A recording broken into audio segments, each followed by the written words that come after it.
I titled this presentation How Much, because throughout our Wild in Art Snowdog art trail, it was a phrase that kept coming up. So at the beginning, when we decided we were going to launch an art trail and run it across Brighton, and we went to our board and presented the business case to them, they looked at the numbers and they said, "How much?" They really couldn't believe that we wanted to invest so much into a big project. When we were actually out there trading and selling all the merchandise on the streets, again, that number, that word kept coming up because sales were just exceeding expectation, and I had to keep going back and asking for more stock and writing another purchase order, and every time I did it, the accounts department were like, "How much?" And I've just written another purchase order for our second trail that we're just about to launch, and I've just written my biggest ever trading purchase order for £50,000 to buy more merchandise for the next one. So how much is definitely a recurring theme. So what is our Wild in Art campaign all about? Well, some of you will be very familiar with Wild in Art, some of you I know in the room. In fact, quick show of hands, who's planning or in the middle of a Wild in Art trail at the moment? Brilliant, got a smattering of hands. So hopefully this will be useful to you, but equally you'll know exactly the sorts of trials and tribulations that we went through. But for many of you, you won't know what it's all about, so quick recap, and I'll show a little video in a minute. Basically, we wanted to put an art trail out on the streets of Brighton and Hove, working in partnership with an organisation called Wild in Art, and the trail was called Snowdogs by the Sea. This is Rosie, who's a miniature version of the Snowdogs that were out on the trail. The actual dogs were about twice that size, and we had 44 of them on the streets. All of them were sponsored individually by a local company. They paid £5,000 plus VAT for the privilege of having a dog out on the streets. They were all individually decorated by artists, so they were all unique. Rosie here is actually painted by our nurses and patients in the hospice, but you can certainly get a feel for the amazing quality of the artwork that we had.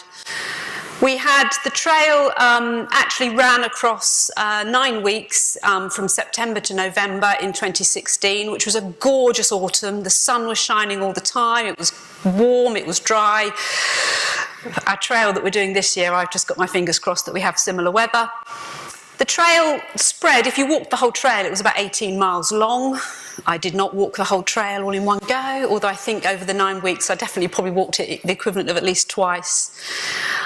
We had these little chaps like Rosie. These were in schools. Schools had their own. We had 23 schools involved, painting their own little snow pups, and they were on display at the same time as the main trail. And we did some market research at the end of the project, and we estimated that over 350,000 people actually engaged in the trail during the period it was out on the streets, and it did raise a net contribution to the hospice of £310,000-ish. It was quite difficult to track all the different sources of unique income that was related to the project, but at least 310,000, possibly more. So just a quick recap.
So that was the event.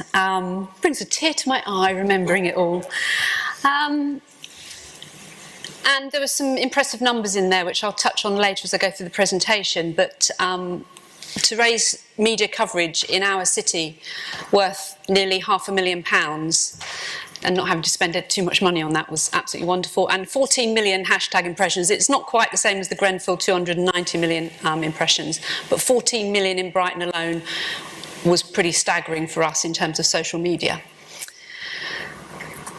But it wasn't an easy journey at all. And this slide, I've called it risk and reward, because I think for some of you who are contemplating a trail of this type, you'll be thinking, oh, it's a lot of money, oh, it's a bit of a risky project. And we went into this not knowing really what we were letting ourselves in for, which is sometimes a good thing. But there were so many reasons why we should not have done it. And I'm sure those of you who are just about to do your trails will know these reasons well, because your board will be asking you these questions all the time. The project is actually completely, all the costs are front-loaded. So it's a really terrifying project in that you have to outlay so much money in advance. 18 months ahead of launch date, you start spending money, but you don't make money until the last 10 weeks of the project. With the merchandise range, you only have one chance to buy. You've got such a short window. It's a bit like your Christmas card order. You get the order in and you have no idea how many you're going to sell. You can only buy one. You've got one opportunity to buy it in and you just take pot luck. So quite a scary buying decision. And you can't reorder during the trail. There just isn't time. 10 weeks, you can't put any reorders in. All the profits come really at the end, at the auction, when all these lovely dogs were sold off to the public. And that's literally on the last day of an 18-month project, so quite a big day. Lots of alcohol was consumed after that, I have to say. But beyond the financial risk, this was completely outside anything we'd ever done like this before at Martlets Hospice. Average size, smallish hospice. We have 10 shops on the high streets of Brighton and Hove and beyond. Very small fundraising team.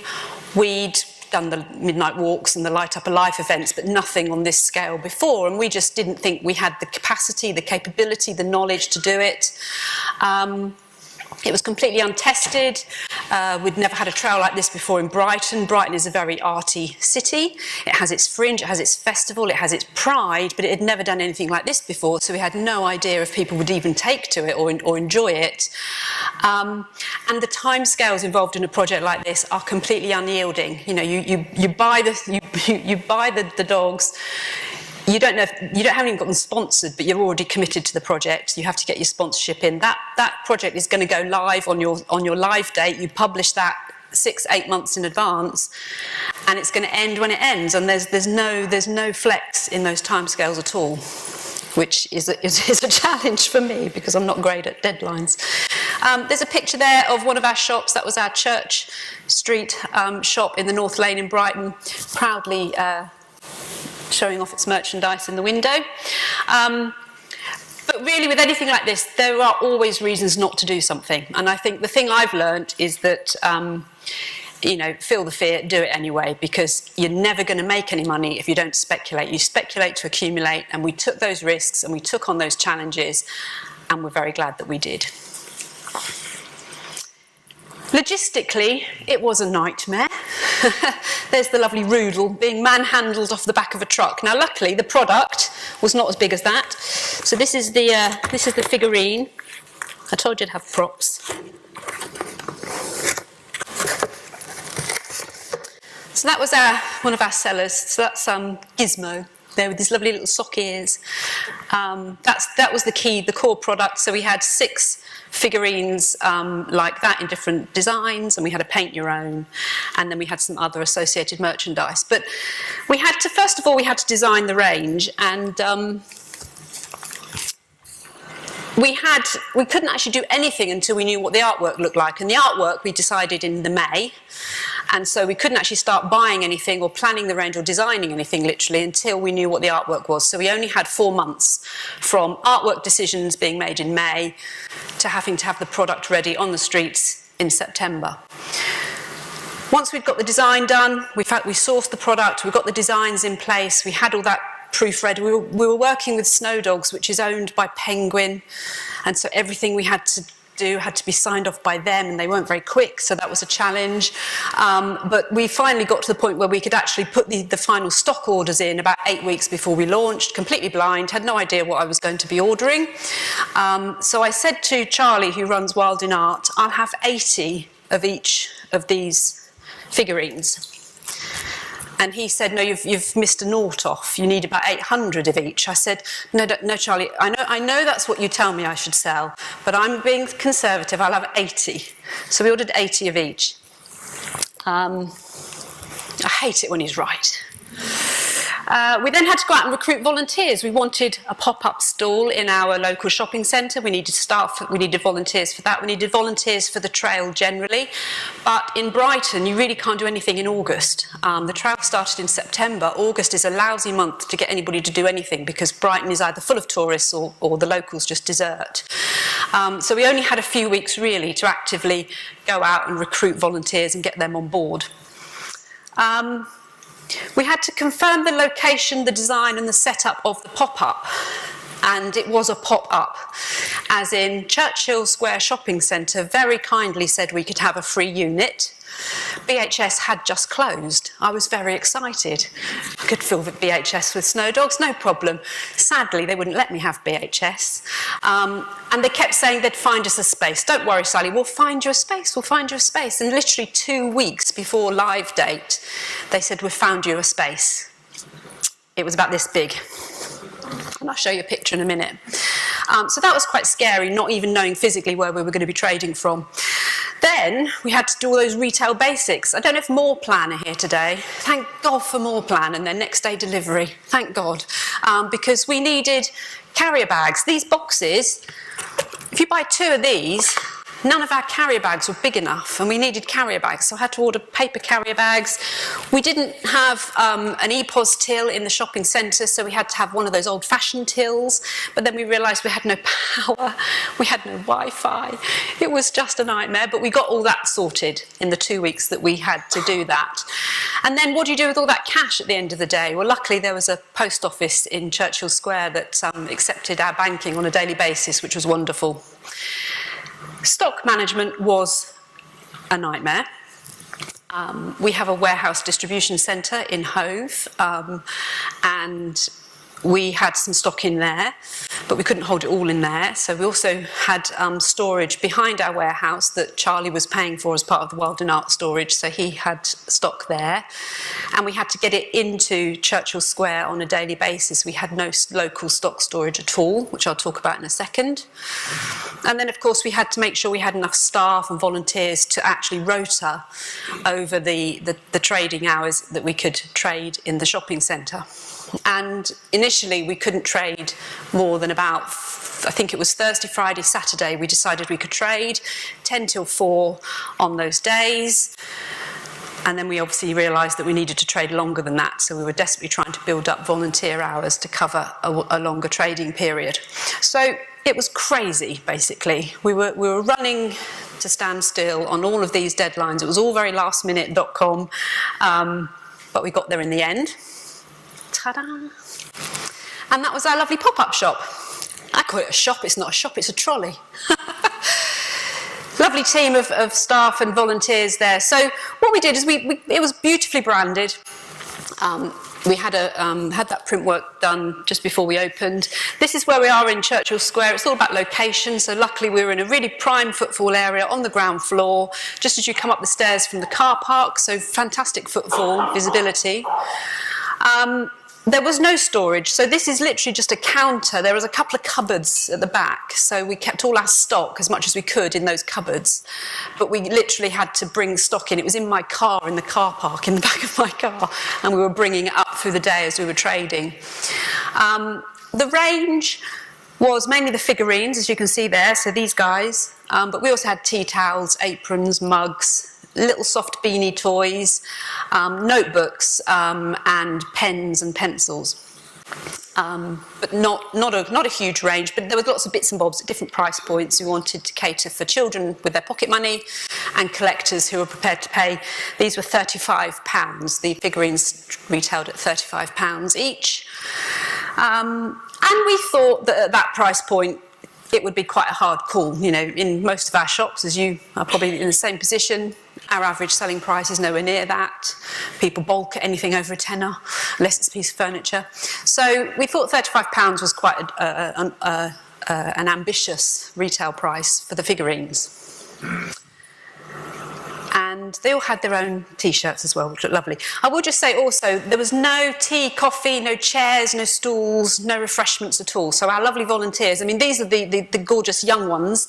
We did have some older ladies and gents working on there as well, and they had nowhere. I mean, they were just fantastic. They stood all day on the hard floor, but we did a deal with the local Costa, and we sort of pled poverty to them, and they said that anybody wearing a Martlets T-shirt on those trading days could go in and get free tea and coffee from Costa. So that was fantastic. Everybody was maxed out on caffeine throughout the whole process, which was just as well, really. So we start trading. And we'd done as much planning as we thought we could. We thought we had it under control. We were there, up and running. The stand was there. But of course, we all know what happens to the best laid plans. And quite a few things had been happening in 2016. I don't know if you remember. It was an interesting year. Brexit. Now, Brexit meant a lot of things to us. So Brighton in June voted to remain massively. And of course, we ended up leaving. So Brighton was in mourning from June to Christmas.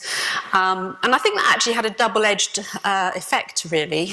The negative side was people were a bit nervous about doing anything. They didn't know whether they wanted to spend money, save money. But I actually think they really needed to cheer themselves up. So I think our whole Snowdog by the Sea campaign was actually an excuse for people to actually not talk about Brexit and not worry about whether your neighbour voted the same way as you did. It brought the community together, and you can't help but love a Snowdog. So I think in some ways the community were ready for something to make them feel good about themselves. So Brexit had a positive effect as well as a negative effect. That graph up there, that's the US dollar against the pound exchange rate. And this is the point where I had to place my second order with Charlie on the figurines that he was paying for in dollars. So suddenly the price went up. Which was not fun when my margins were so tight as it was. So I'd ordered 80 of each figurine. Clearly that wasn't going to last me. He gave me the 80 at the original cost price, and then when I went to reorder, unfortunately the price went up because the dollar had eaten up the value of the pound, and so I was paying more and my margins were squeezed, which was not fun. Then this is a hurricane. I think it was called Matthew. I can't remember now, but there was a damn great big storm out in the Pacific. All my stock, all my little Snowdogs were on a very slow boat from China that got stuck in the storm. So unfortunately, half of the stock arrived, as it should have done, at the beginning of September, but there were still 2 designs of figurines that were still back in port in wherever, and they were delayed. And in fact, I didn't get my Paint Your Own figurine until the end of October, and I didn't get my Under the Sea figurine until the beginning of December after the trail had finished. So that was a nightmare. They still sold, so that's okay, but I could have done with them a bit earlier. Black Friday was also interesting. We were selling online. Wild in Art was selling online. They decided to discount on Black Friday. They didn't tell us. We suddenly realised that we were selling as online more expensively than they were. We had to discount. So not only did I lost margin because of the drop of the pound against the dollar, I then lost margin on Black Friday, but luckily only on elements of the range, only on 1 or 2 designs. And it was only a couple of days, so that was okay. But it just goes to show that when you're planning something that, you're sourcing something from across the other side of the world, you've got a very short deadline, it's all got to happen on a certain time frame. Suddenly all these external factors become hugely worrying. But the results. And I think the results speak for themselves. So in the 10-week, actually we traded the product for 9 weeks, and we sold £173,000 worth of stock. That includes VAT, but that was at retail price. this is where the how much comes in again, because we had no idea. I thought I'd sell about 20 grand. And I'd have been happy with 20,000, and it actually reached 173,000, which was just amazing. And the margins, although they got squeezed, although we had problems, we still made a good 40%. So about 70,000 of that was profit. So of the £310,000 that the project made in total, 70,000 was contributed by the merchandise, which was just way above expectation. It was amazing. So the pop-up shop, the trolley that was in Churchill Square, in just 35 days of trading took £90,000. And that was one little till, not an EPOS till, just a little old-fashioned till, two card readers, and about 4 people serving behind that counter. We had one amazing Saturday, I think it was the Saturday of half term, we took £6,000 in a day. That's a lot of figurines. That was a lot of me running up and down those stairs in Churchill Square, constantly unloading from the back of my car. Then at the end of the... we're also selling in our other charity shops. We couldn't sell in all the shops because we didn't have enough stock. But the 5 closest shops to the trail, they took about 60 grand's worth of merchandise as well, which for them was just wonderful. It really helped drive their footfall, got them very excited. They felt they were really participating.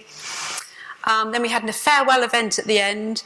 That took about £8,000. And the great thing about a farewell event is people would they'd buy anything. So anything that was left over, people just bought because they wanted their souvenir. And in total, we sold 4,000 figurines. So my 240 that I ordered at the beginning clearly was not going to cut the mustard. And we ended up going back to Charlie and just taking everything that he had in storage and ordering it all through and selling it through. We sold 1,600 beanbag toys, which were just amazing, and souvenir guides. Genius. So we created this souvenir guide ourselves. My lovely designer, Leah, put some photos and pictures in here. We got a local printer to print it. It cost about 50p a copy.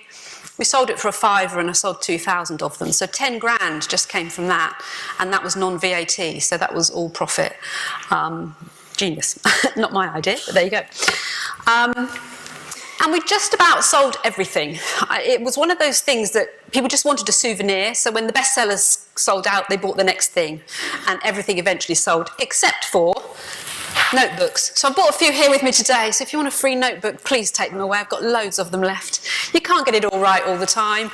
I don't know why they didn't like the notebooks, probably because they had a date on them, 2016, possibly because Paperchase do them so much better. But yeah, that was the only thing we couldn't shift in the end. But we can use them, so that's okay. So we were pleased with those results. But why were we successful? I tried to think afterwards why we were so successful, because we did everything wrong that we possibly could, and I'll talk about that in a minute. But I think possibly the key to the biggest success factor was the fact that we were so integrated, that the project team running Snowdogs were part of our team, the fundraising team and the trading team all worked together on this, and the hospice as well. And I think where I've seen this do less well around the country, often it's when it's put into one corner of the business and not joined up with everybody else. And I think by bringing everybody involved, getting everybody behind it, it made it very successful.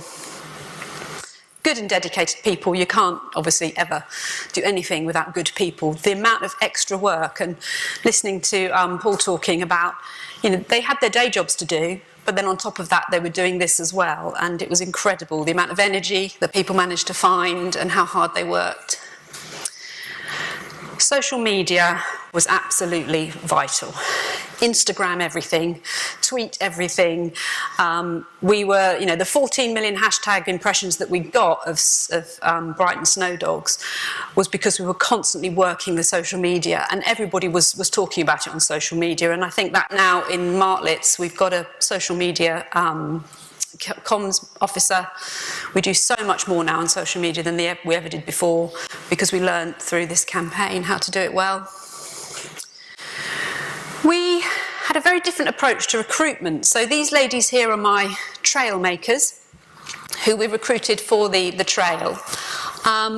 We advertised very differently. We didn't advertise the normal traditional volunteer recruitment route. We actually went out and asked for trail makers as opposed to volunteers. We asked people to, I think the advert said something like, do you love standing in the rain? Can you walk for hours? And can you say woof in 4 different languages? Something like that. Anyway, it appealed to a certain strange type of person. We called them all in for an assessment because we had no time. We only had 4 weeks. We called them all in for just one big assessment centre. We didn't have time to interview. We put them all in a room, gave them lots of tea and cake and made them do silly things and talk to each other and role play and play games. And it was just lovely because they all came out of their shell. They all got on with each other. They were lovely people. And in fact, we just recruited all of them. It wasn't really a selection process at all. It was just, were they nice people? Yes, they were. Tick. Great. They were on board. And we gave them uniforms, which was quite bizarre because suddenly when people wear a uniform, they suddenly have this real sense of belonging and pride, and they still wear them to this day. And a lot of them have stayed with the hospice. So although they volunteered for the trail and the pop-up shop, they're still volunteering with us today. Devolved decision making, that was something really important. I was running the project and I was making the big decisions, but I couldn't be everywhere at once. I was working 7 days a week at that point, but I couldn't make all the decisions and be everywhere at once. So what you need to understand is that you need to delegate accountability down through the line. So I would get a phone call on a Saturday afternoon from the manager of the pop-up shop saying, I've made a decision, we've run out of Snowbrador, I've left a volunteer manning the till, I'm in my car, I'm going to the warehouse, I'll pick up some more stock, I'll leave a note on your desk as to how much stock I've taken, and I've just done it. I'm sorry I didn't get permission. But that was fantastic because it was the only way we could keep that stock flowing. It was quite challenging to manage the stock accounting, but it did mean that decisions got made very quickly and we could respond really quickly at the sharp end. Involving the whole hospice and getting full buy-in. I mean, if I tell you the story about Rosie, Rosie was actually a patient of ours. And before she fell very ill, she was managing to walk the streets and had seen the Snowdogs arrive on Brighton streets. And she ended up coming into our inpatient unit. And she was really sad that she couldn't see her Snowdogs anymore. And all her family were buying bits of the merchandise and bringing it into her room. And very soon, her room became a little bit of a homage to Snowdogs. So we helped her, and we basically were taking lots of photos for her. We were sharing all the social media with her. We gave her loads and loads of merchandise and surrounded her with Snowdogs. And we had a spare pup that we were painting, and Rosie got involved with our art therapy group to paint this snow pup. And the snow pup was in her room right up until the day she died. And Rosie now lives in our sanctuary and is as a permanent member of our team. The cat, who's painted on her somewhere, the cat even likes Rosie, and our cat Misty doesn't like dogs at all. But that was just a lovely way, a very symbolic way that the trail was involving everybody, our nurses, our patients, our supporters, our traders, our retailers, our fundraising team, and all the community around us. It really was cohesive and brought everybody together. The other success factor really was that we were bold. Some people might say foolish or stupid. I say we were just brave and courageous. But it was a game changer. I mean, these numbers, we'd never seen those numbers before. And actually, now, we talk in those numbers now. We have that ambition, we have that confidence to know we can do this size of project again. And it did change the confidence levels, the ambition, and the scope of the team, really. And finally, I think that farewell event, we had 6,000 visitors over 2 days to the farewell event, which was when all the Snowdogs came together in one place. We wanted it to be a 3-day opportunity. We only got the venue for 2 days. And getting 6,000 people in a room and putting a great big shop by the exit worked a treat. And we could have just written Snowdogs on a piece of paper and sold it, I think, at the end. They just wanted to buy everything. So a great opportunity there for merchandising as well. But like I say, made loads of mistakes, and we only learn by our mistakes. I must be the cleverest person in the world now. So the first thing is we didn't manage the volume at all. I completely underestimated what we were going to sell. I mean, I was thinking about what we sold in a normal shop. What do we sell normally on new goods? We sell almost nothing on new goods, really. So I was very, very cautious, too cautious, and I completely underestimated. Oh, that's a photograph of our farewell event where you can see everybody coming to say goodbye to them. The stock control and the distribution, that was really tricky. So I had stock in storage, stock in my warehouse, stock in shops. The stock that was at Churchill Square, I couldn't track on EPOS because I didn't have an EPOS till. So it was really hard to know where I was selling out, where there were pockets of stock. So we were doing good old-fashioned daily counting in the shops, and they were phoning the numbers through and basically screaming when they needed more of anything. But that was really challenging. You do need a lot of backup everywhere. So every shop was selling out and then having to reorder, and there wasn't enough volume in there to keep them well stocked. The trading times I did extend, so Thursday to Saturday wasn't enough. People were sort of rioting because the shop wasn't there when they turned up at Churchill Square. So we ended up, I mean, our amazing volunteers who committed, they were saying, oh, I can do half a day a week. And then suddenly it was, well, actually, I can probably do another half a day. Okay, I'll do 5 days.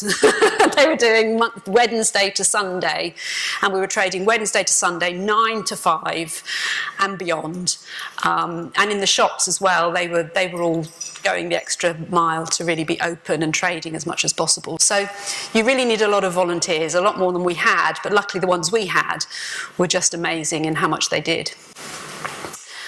You don't need a broad range. People they just want a souvenir. You just need some key price points, some key basics, and then just stick to a narrower range and buy lots of it. I think we had spread ourselves quite thinly with the pens and the notebooks and the bits and bobs that, yes, they sold, but actually if we hadn't had them, people would have bought something else.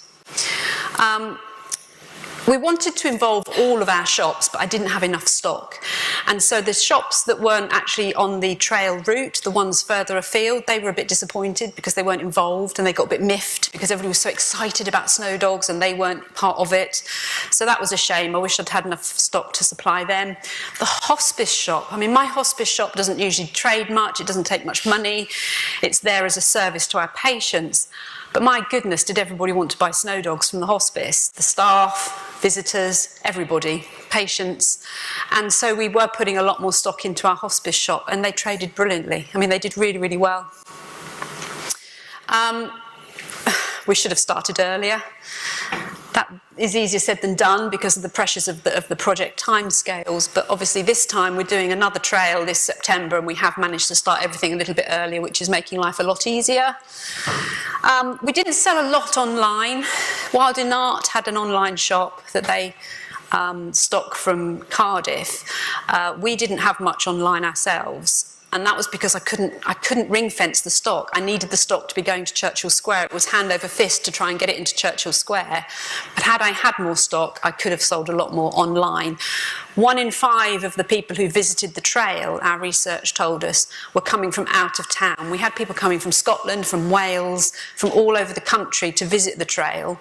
And they didn't really want to take these great big large boxes away with them. They would have bought online. So there's a lesson there. Oh, and wear flat shoes. Simply because if you're running up and downstairs with heavy boxes of stock every weekend for 10 weeks in a row, it does bugger your knees up completely. So yes, I would definitely recommend wearing flat shoes. So for those of you that aren't planning a trail, that aren't involved in this, you're probably thinking, yeah, okay, so what? I think there's wider lessons to learn from what we did here. And I've tried to pick those out. So the first one is this whole thing about spoke and hub decision making. Pushing accountability and engagement down to your shop managers and your volunteers is really important. Don't hold all the fun stuff at the centre. Let them take control. Let them run with it. Managing attitudes to risk versus reward, especially the board. Have a really strong business case, have the passion, have the vision, sell it, because you need people to buy into it, and it's going to be risky. But if we play it safe all the time, we'll get nowhere. And I think in retail, we probably do have a better appetite to risk a little bit more. And at the end of the day, you know, how risky is it when it's stock? You know you're going to sell it eventually. So I think now we have learned as an organisation that, you know, the board keep asking me, you know, what's the next big thing in fundraising? How are we going to make the next million? What happens if legacies all dry up? Well, okay, we can have alternatives, but they're going to take risk, they're going to cost money. And getting them to understand that has been quite fundamental and game-changing actually for Martlets, which is great. There's a mix of skills. So our fundraising teams are very different to our trading teams. And when you put them together, it's phenomenal because you get the best of everybody. So I found that my fundraising guys were brilliant at project management, brilliant at event management, brilliant at relationship building. My retail team, probably not so good at some of that stuff, but they're brilliant at selling and they're brilliant at working hard and they're brilliant at reacting and making on-the-spot decisions. And when you bring those two teams together, it's amazing because you've got absolutely everything you possibly need to deliver a project of this scale. And we need to do more of that. I think I know as an income generation director, I've got fundraising and trading under my remit. They don't work together enough, but when they do come together, it's always brilliant. Shops, I mean, this echoes back to the whole Grenfell thing, really. We have a massive role to play as being the brand on the high street. We are the hub of the community. So with our trails, the shops became a really important place for people to come in, pick up a trail map, buy the merchandise, talk to somebody about it, ask questions. And we do that every day, don't we? We do that all the time in hospice shops. We are service providers as much as anything else. We are there as another arm of the hospice, and we can get the story through our shops. And customers will come into our shops expecting us to represent our charities and our hospices, and I think we can really build on that much, much more. By narrow, by deep, I think that was something that I definitely learnt. That new breed of volunteers, advertising differently, calling them something different, giving them a uniform, treating them in a different way, actually created a different type of shop volunteer for us, and I think we can learn from that for the future. Social media is everything, you know that. Our shops have so much content for social media. There's always amazing stories, funny, bizarre, great stock donations. We can really capture that on social media and communicate that much, much more readily. Plan, plan and plan again. Of course you have to plan, of course you have to have rigorous process and you need to know what you're doing, but you've also got to react. The world changes very quickly. It doesn't always have to be Brexit or a hurricane or the crash in the dollar, but there's always something there that means your plans have to be able to change quickly. So have a plan, you need it, it's really important, but expect to flex around it. Hedge your sterling if you're buying in dollars, we've talked about that. And then, well, what else can it tell us about other campaigns that we run as hospices all the time? How can we do more with merchandise? What are the other merchandise opportunities? And I know that you'll all have merchandise opportunities around your Light Up Your Life events, your midnight walk, but what else can we do? How can we create this? If it doesn't always, you can't wait for another Wild in Art trail. What can you do to link your hospice story to a merchandise opportunity for your shops? And I'm sure there's plenty of opportunity out there. Finally, we celebrated a lot. We were all so exhausted and slightly manic throughout the whole process.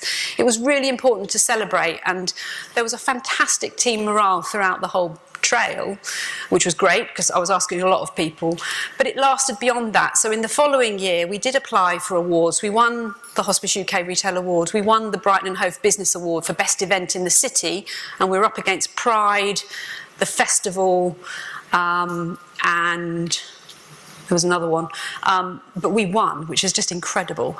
And those are so good for team morale. It puts Martlets on the map, it puts the shops on the map, it puts the whole charity on the map locally, but it makes your team feel really proud. And I think, although it's a pain filling out the forms, awards are important. So what's next? Well, next for us is little snails. So this is feeling groovy. We're doing another trail this year, learning all those wonderful lessons from what we did last time. I have ordered 4,000 figurines, you'll be pleased to know. I hope to God they sell. They will sell, that's fine. There is a little bit more, but if I need them. So 4,000 figurines are ordered. I have hedged my sterling. I've told Charlie the price is the price. Nothing's going to change in that, which is fine. We've agreed the range. So Ian, my head of trading, is here today. He knows what range he wants. The artwork we're selecting tonight. So after tonight, we will know what the designs are going to be, and then Ian can take those to the suppliers and start developing the artwork around the range. We've already got huge support across the organisation. It's a no-brainer for us now. Everybody is really excited about it. The trouble is doing it the second time is that I've got a target now. The first time it was all a bonus. The second time it's, oh my God, everybody's expecting that, £173,000 worth of stock to sell. And I do keep trying to manage expectations that was then, this is now, they were Snowdogs, these are snails, it's a different world. But we are still ambitious and we still want to make at least as much money as last time. And sponsorship has been a lot easier this time. The public are much more eager because they know what we're talking about. They can't wait for the next trail to start. So I think there's an expectation out there and we've already got a bit of an audience ready to buy from us. Ironically, the hashtag for the next trail is Be More Snail, which is all about well-being, mindfulness, slowing down, taking time for your friends, getting off the phone, digital detox. But of course, behind the scenes for us, it's none of that, it's just crazy. So we're not being more snail at all, but that's definitely the hashtag. And if we can get another 14 million impressions of that, I will be very, very pleased indeed. Thank you. That's it.